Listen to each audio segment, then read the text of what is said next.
pagi, salam sehat untuk kita semua. Bertemu kembali kita pada materi kita selanjutnya hari ini, yaitu masalah ekonomi dalam sistem ekonomi. Mari kita lihat. Apa saja masalah ekonomi itu?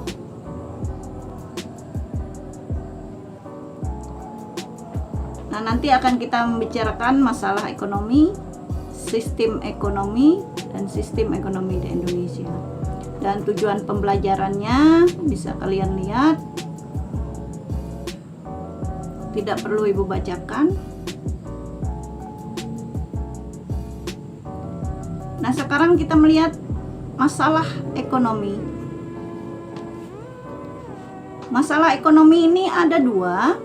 Permasalahan ekonomi klasik dan permasalahan ekonomi modern. Nah, di dalam masalah ekonomi klasik, dia akan membicarakan masalah konsumsi, distribusi, dan produksi. Masalah ekonomi modern terdiri dari 3 berupa pertanyaan dalam bahasa Inggris yang perlu dijawab oleh produsen. Yang pertama, what? Barang apa yang akan diproduksi. Yang kedua, how? Bagaimana barang tersebut diproduksi. Yang ketiga, for whom? Untuk siapa barang tersebut diproduksi. Nah, berkaitan dengan pertanyaan what, artinya terkait penggunaan satu daya tertentu dan produksi yang akan dihasilkan, dan menentukan jenis dan jumlah produksi yang akan dihasilkan sesuai kebutuhan masyarakat. Jadi produsen harus berusaha menentukan barang apa yang akan diproduksi sesuai dengan selera masyarakat.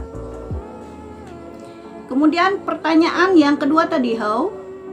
Bagaimana cara memproduksi terkait teknik produksi yang digunakan produsen dalam proses produksi. Yang kedua, penentuan teknik produksi perlu mempertimbangkan biaya yang dikeluarkan dan keuntungan yang diperoleh produsen. Nah, di sini produsen harus bisa membaca bagaimana cara dia memproduksi barang tersebut supaya barang tersebut itu bisa laris di pasaran. Nah, yang ketiga, pertanyaan for whom berkaitan dengan segmen pasar atau target pasar atas produk yang dihasilkan produsen. Nah, jadi produsen juga berusaha untuk siapa barang itu diproduksi. Nah, jadi dia akan berpikir untuk siapa barang diproduksi, barang itu diproduksi untuk konsumen yang membutuhkan. Nah, sekarang kita melihat sistem ekonomi. Nah, sistem ekonomi ini adalah sistem yang mengatur kondisi perekonomian suatu negara sesuai kondisi negara itu sendiri. Nah, di dalam sistem ekonomi kita mengenal ada sistem ekonomi tradisional, sistem ekonomi komando atau terpusat, sistem ekonomi pasar bebas atau liberal, sistem ekonomi campuran. Nah, sistem ekonomi tradisional ciri-cirinya: 1. Teknik produksi dipelajari secara turun-temurun dan bersifat sederhana. 2. Sistem barter masih digunakan dalam pemenuhan kebutuhan masyarakat. 3. Belum adanya pembagian kerja dalam masyarakat. 4. Masih terkait pada tradisi dan kepercayaan setempat. 5. Alat atau teknologi produksi masih bersifat sederhana.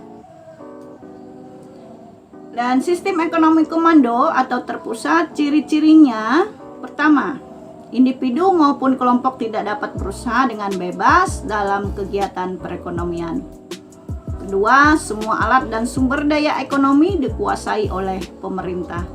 Ketiga, kebijakan perekonomian diatur sepenuhnya oleh pemerintah. Keempat, hak dan kebebasan individu tidak diakui negara. Kelima, jenis pekerjaan dan pembagian kerja diterapkan dan diatur pemerintah. Sistem ekonomi pasar atau liberal, ciri-cirinya pertama, setiap individu atau swasta bebas menggunakan barang dan atau jasa yang dimilikinya. 2. Segala bentuk aktivitas ekonomi dilakukan oleh masyarakat.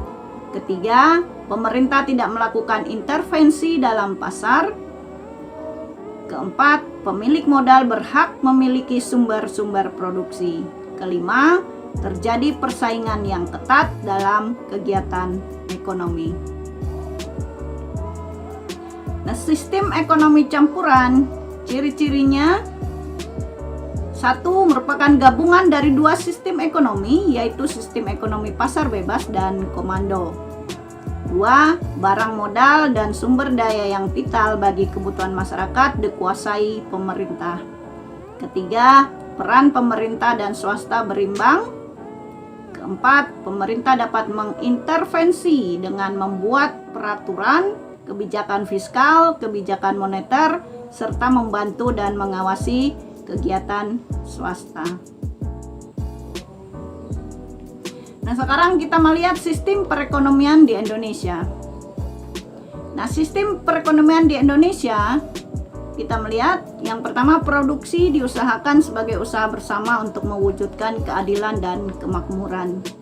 Kedua, setiap masyarakat bebas berusaha tetapi dalam batas dan memenuhi syarat yang berlaku di Indonesia. Ketiga, sebagian besar produksi masyarakat merupakan usaha swasta atau individu yang diatur oleh mekanisme harga dan pasar.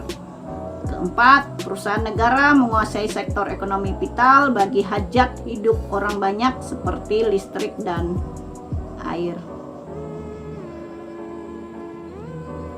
Nah, nilai-nilai dasar yang ada pada perekonomian Indonesia yaitu 1. Kekeluargaan, 2. Kerjasama, 3. Gotong royong, 4. Keadilan, 5. Kemandirian.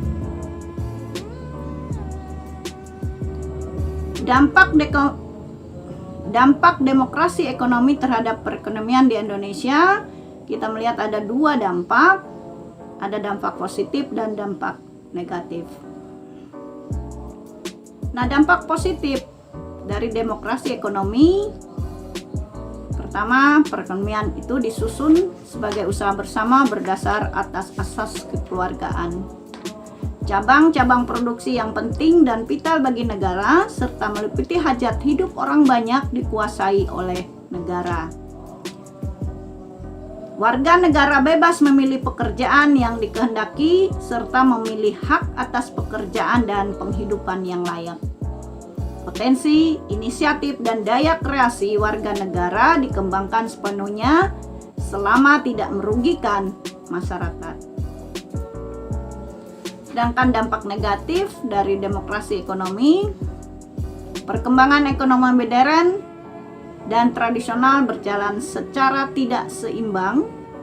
Pelaksanaan kebijakan oleh pemerintah untuk mengawasi perekonomian masih lemah. Terdapat monopoli atas sumber produksi dan munculnya korupsi, kolusi, dan nepotisme atau KKN. Demikianlah materi kita untuk hari ini. Selamat pagi, selamat mengerjakan tugas yang Ibu berikan. Terima kasih.